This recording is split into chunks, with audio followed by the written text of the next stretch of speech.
মুসলমানদের ক্ষেত্রে ওসিয়তনামা তার মোট সম্পত্তি 3/1 বেশি করা যায় না। যখনই তিনি এটা স্বাক্ষর করবেন তখনই এটা কার্যকর হয়ে গেল, এটা আর তার নিজের থাকে না। আমি আমেরিকায় থাকি, বাংলাদেশে জমি বিক্রি করব, আমেরিকার থেকে আসতে যাইতে 5 লাখ টাকা খরচ হয়ে যাবে, তাহলে তো অসুবিধা। এখন বিদেশে থাকা লোক আমুক্তারনামা কীভাবে প্রণয়ন করবে? অতএব আপনারা শুধু না দাবি দলিল দিয়া জমি কিনবেন না, বলবেন আমার মূল দলিল লাগবে।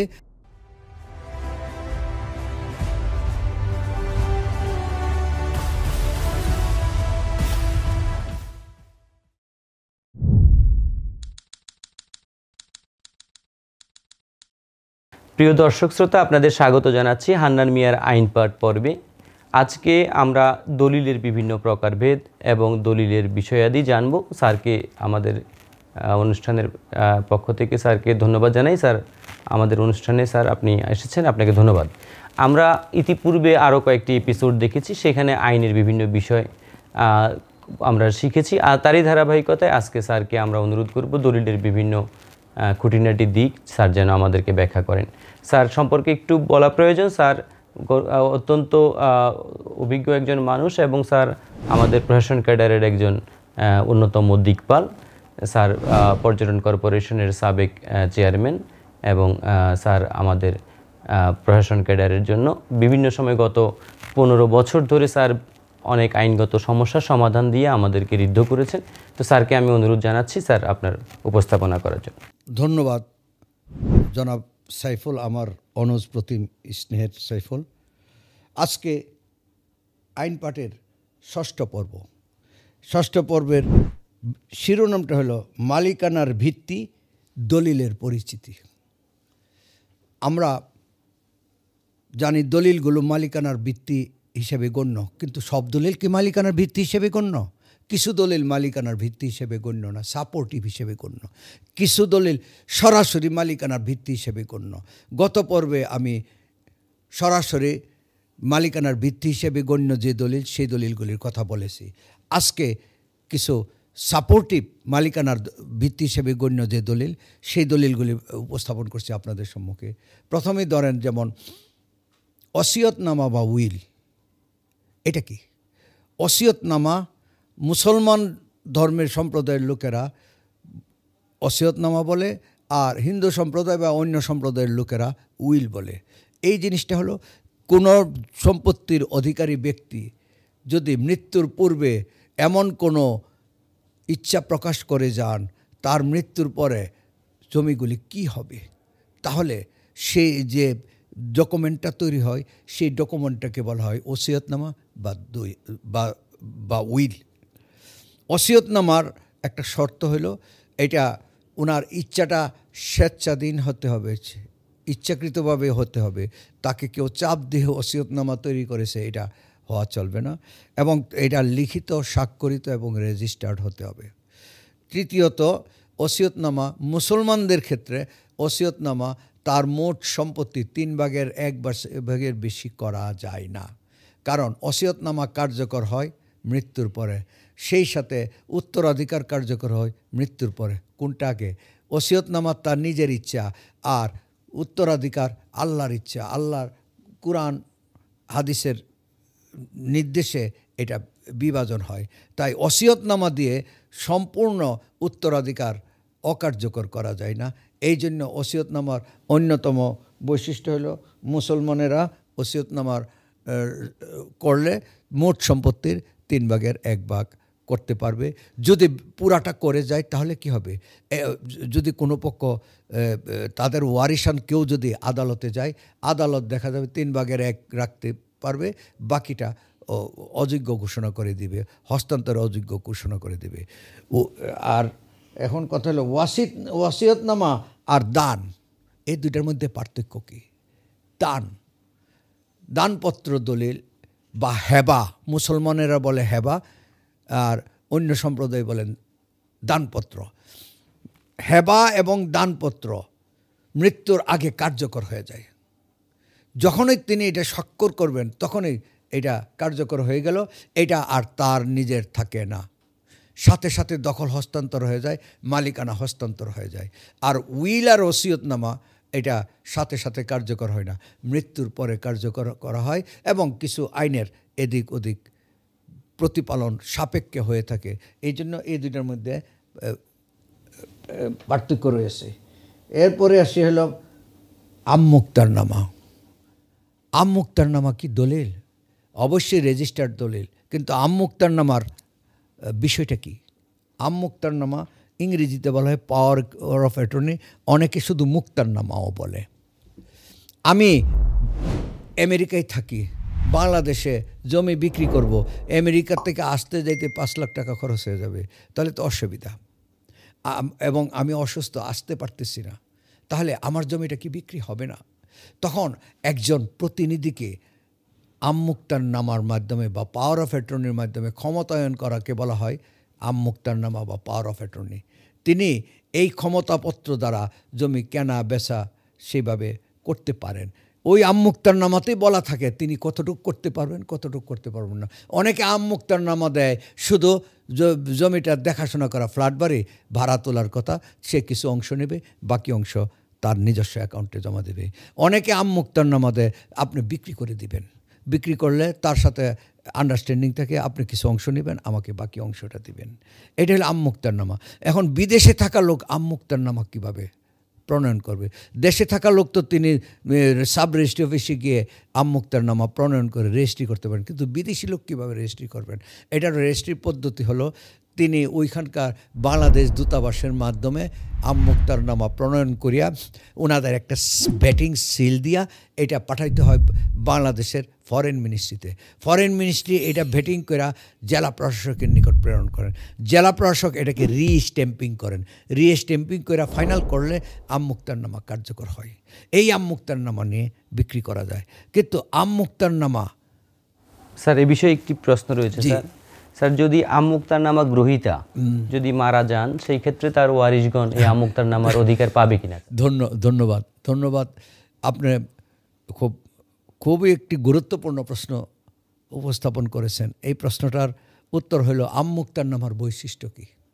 আমমুক্তারনামা দাতা গ্রহীতা উভয় জীবিত থাকলে বলবৎ থাকে।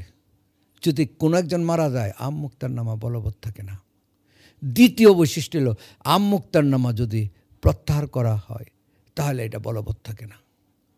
অতএব আপনার প্রশ্ন অনুসারে যদি কেউ আমমুক্তারনামা গ্রহীতা যদি মারা যান, এটা উত্তরাধিকার সূত্রে কার্যকর থাকে না। তার সন্তান এই আমমুক্তারনামা প্রয়োগ করতে পারবেন না, কারণ যিনি জমির মালিক আপনার উপর আমমুক্তার দিয়েছে, মানে আপনার উপর বিশ্বাস স্থাপন করেছে, কিন্তু আপনার সন্তানের উপর বিশ্বাস স্থাপন করে নাই। বিশ্বাস স্থাপন করতে হলে নতুন করে আমমুক্তারনামা করতে হবে, তাহলে আগেটি কার্যকারিতা হারাবে, এটা কার্যকারিতা হারাবে। অনেকে আবার অপ্রত্যাহারযোগ্য আমমুক্তারনামা করে। অপ্রত্যাহারযোগ্য আমমুক্তারনামা কি?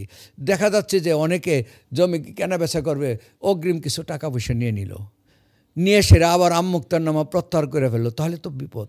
এই জন্য অপ্রত্যাহারযোগ্য করা হয়েছে। প্রত্যাহার করা যাবে, আদালতে গিয়া বলবে তিনি তো আমার কথা শুনেন না, উল্টাপাল্টা করেন, সেটা আদালত দ্বারা প্রত্যাহারযোগ্য। কিন্তু অপ্রত্যাহারযোগ্য মানে তিনি নিজে প্রত্যাহার করতে পারবেন না। কিন্তু মৃত্যু তো ঠেকায় রাখতে পারবেন না। মৃত্যু ঠেকায় যদি ঠেকাইতে না পারেন তাহলে তো মুক্তারনামা প্রয়োগযোগ্য হয় না। এই ক্ষেত্রে হয়তো যিনি ক্ষতিগ্রস্ত হয়েছেন তিনি হয়তো আদালতের দ্বারস্থ হতে পারেন, কিন্তু আমমুক্তারনামা কার্যকর হবে না। আমমুক্তারনামা দিয়ে যদি আপনি জমি কিনতে চান তাহলে আমমুক্তারনামা দিয়ে মিউটেশন করা হবে না, কারণ আমমুক্তারনামা নিজে কোনো হস্তান্তর দলিল না।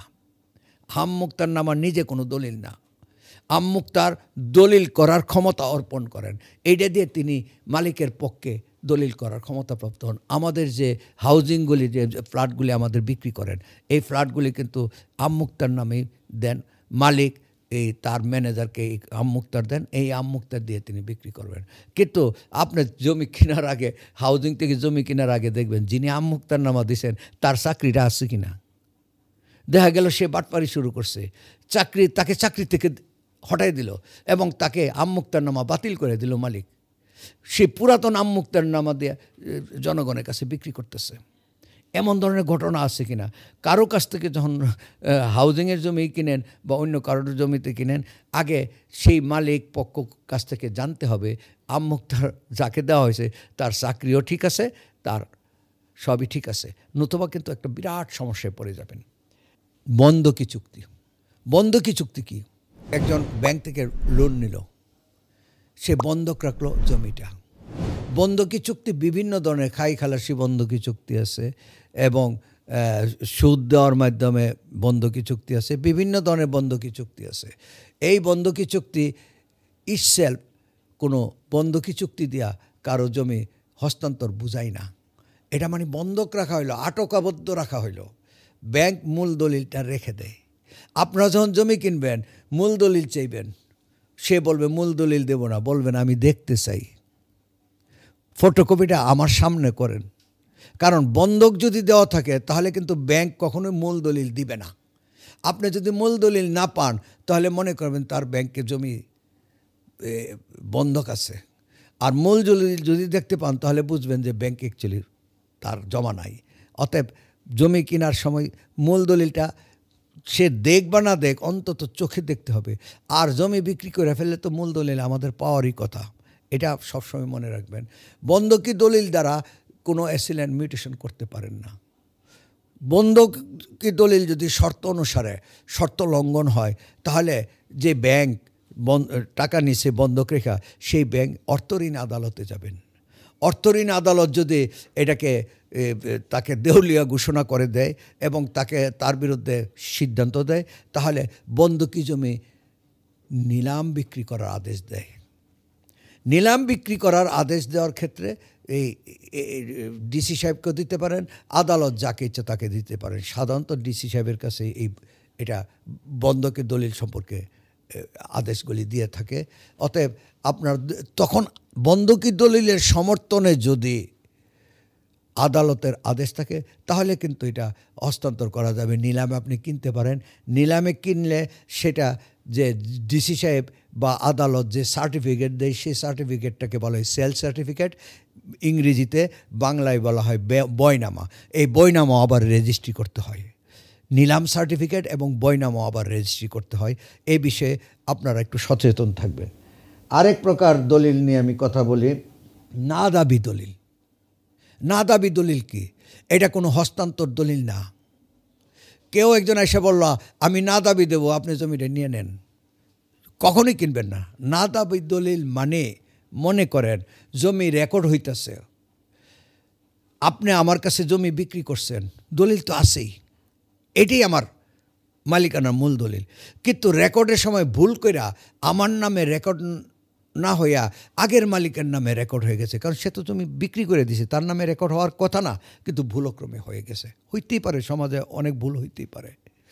তখন যদি আমি দাবি করি আমার দলিল আছে আমার কাছে দেন, তখন অ্যাসিল্যান্ড সাহেব সাধারণত বলেন যে এই দলিল ঠিক আছে এবং রেকর্ডও আমি সংশোধন করব। ওনার কাছ থেকে একটা না দাবি নিয়ে আসেন যে আমি দলিল জমি বিক্রি করেছি, এখন আর আমার কোনো আপত্তি নাই। এটাই না দাবি দলিল। এটা মানে একটা নতুন সিচুয়েশন সৃষ্টি হয়ে গেছে, তাই না দাবি প্রয়োজন পড়ছে। এই জন্য না দাবি দলিল কখনোই মূল দলিল হিসাবে গণ্য হবে না। অন্য মূল দলিলের সাথে যখন নাকি সময়ান্তরে একটু ভিন্ন বিপত্তি দেখা দেয় তখন বলে দেয় যেন মূল দলিলই সঠিক আছে, আমার এখন আর আপত্তি নাই, সেটাইকে বলা হয় না দাবি দলিল। অতএব আপনারা শুধু না দাবি দলিল দিয়া জমি কিনবেন না, বলবেন আমার মূল দলিল লাগবে। আর যেমন অনেকেই বলে যে ভাই বোনদের মধ্যে একটা আন্ডারস্ট্যান্ডিং হয়ে গেছে, এক ভাই এক বোন, ভাই বলল আমি বাড়িটা নেব, তুমি গ্রামের মাঠের জমিটা নাও। এই যে আন্ডারস্ট্যান্ডিং হইল, বাড়িটা যে তার একা হয়েছে, বোনটাকে তখন বলতে হবে আপনার কি আপত্তি আছে? যে না আমার আপত্তি নেই, তাহলে একটা না দাবি দলিল দেন। এইভাবে কিন্তু আন্ডারস্ট্যান্ডিং করে না দাবির দলিলগুলি দেওয়া হয়, এগুলি মূল দলিল হিসেবে গণ্য হয়। না দাবি দলিল কি স্যার রেজিস্ট্রিভুক্ত হতে হবে, রেজিস্টার্ড হতে হবে? প্লিজ মাই ডিয়ার, লাস্ট কথাটাই আমার আনরেজিস্টার্ড দলিল। সকল দলিল রেজিস্ট্রেড হতে হবে। রেজিস্টার্ড না হলে, আজকে আপনি দলিল করলেন রেজিস্টার্ড না, কালকে বলবেন আমি তো দলিল করি নাই। ভয়ঙ্কর। তিনি অস্বীকার করবেন। রেজিস্ট্রি করলে তার অস্বীকার করার কোনো সুযোগ নাই। রাষ্ট্রই তো এটাকে প্রোটেকশন দেয়, এটা রেজিস্টার্ড হয়েছে, এটা সত্য, এটাই বৈধ। আনরেজিস্টার্ড দলিলের কোনো জাস্টিফিকেশন আছে কি না, এটা আদালতে গেলে আদালত বিচার বিশ্লেষণে সাক্ষ্য প্রমাণ দ্বারা আনরেজিস্টার্ড দলিলের পক্ষেও যেতে পারে, বিপক্ষে যেতে পারে। এটা আদালতের স্পেশাল একটা ক্ষমতা। কিন্তু সাধারণত আপনাদেরকে বলবো, আনরেজিস্টার্ড দলিল দিয়ে আপনারা কাজ করতে যাবেন না। যদি যান, ভবিষ্যতে যদি কোনো পক্ষ আপনাদের বিরুদ্ধে গিয়ে অবস্থান নেয়, তখন কিন্তু আনরেজিস্টার্ড দলিল আপনার মুখ্যম অস্ত্র হিসাবে গণ্য হইবে না। আনরেজিস্টার্ড দলিল তখন আদালতে যেতে হবে। আপনি জমি কিনলেন, আদালতে যাবেন কোন দুঃখে? অতএব আপনি দেখে শুনে ভালো দলিল দেখে, সঠিক দলিল দেখে আপনি যদি জমি জিরাত ক্রয় করেন বা সম্পত্তি ক্রয় করেন, তাহলে আপনার জন্য মঙ্গল হবে। আনরেজিস্টার্ড দলিল আপনার জন্য সুফল বয়ে আনার সম্ভাবনা খুবই কম। ধন্যবাদ আপনাদের সবাইকে। আপনারা আশা করি দলিল সম্পর্কে সচেতন হয়েছেন। ধন্যবাদ আপনাদের সবাইকে। আসসালামু আলাইকুম। সম্মানিত উপস্থিতি, প্রিয় দর্শকবৃন্দ, আপনারা আজকের আলোচনার মাধ্যমে দলিলের বিভিন্ন প্রকারভেদ, আমমুক্তারনামা এবং বন্টননামা, নাদাবি দলিল ইত্যাদি বিষয় আশা করি পরিষ্কার ধারণা পেয়েছেন। আমরা এই ধারাবাহিকভাবেই প্রতিটি পর্বে হান্নান মিয়া স্যারের কাছ থেকে শুনব। আজকে এই পর্বের এখানে সমাপ্তি ঘোষণা করছি। পরবর্তী পর্বে দেখা হবে ইনশাআল্লাহ। সবাই ভালো থাকুন। আসসালামু আলাইকুম। তিনি তখন আমার দলিল দেখে এই সাইফুলের নামটা কেটে আমার নামে লিপিবদ্ধ করেন। তিনি মৃত্যুবরণ করেছেন, কিন্তু দলিলে জমির পরিমাণ ভুল আছে। আপনারা যখন নিশ্চিত হবেন কে প্রকৃত মালিক, তখনই কিন্তু আপনার জমির কেনা বেচার কাজ শুরু করবেন।